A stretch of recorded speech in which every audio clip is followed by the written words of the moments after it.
Everybody, so I thought it might be interesting to check out just working on learning the fingerboard, but in a way that's practical and useful. And we're going to work on this with playing a simple 1-6-2-5 progression. So in jazz vernacular, that would be the 1 chord to the 6 chord to the 2 chord to the 5. If we're in the key of F, we'll make this like something you might find at the end of a blues in F. So we're going to play around F7 to D7 to G minor, G minor 7 to C7. So 1-6-2-5.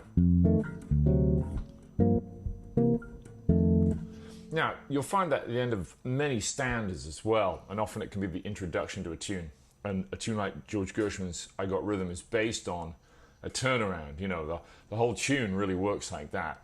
And the beginning of the tune and in the bridge as well, it's like an extended turnaround. So it's a very common progression. Good way to learn the neck too. Check it out. So if I start here, in the lowest position on a 4 string, I could play F, D, G, C.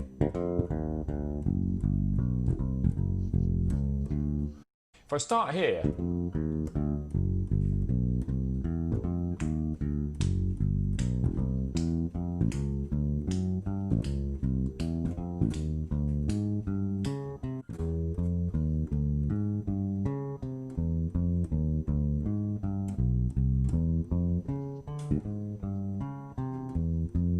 you notice I'm exploring all of the possibilities there, going from F here up to the 6, 2, 5, 1, 6, 2, 5, 1, 6, 2, 5.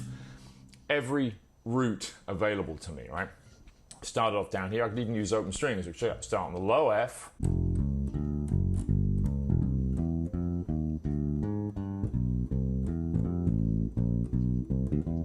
So that way I'm really getting used to playing every permutation, going, say, from here, this F, to the D, could go to G here, or the low G, to 5. See what I mean?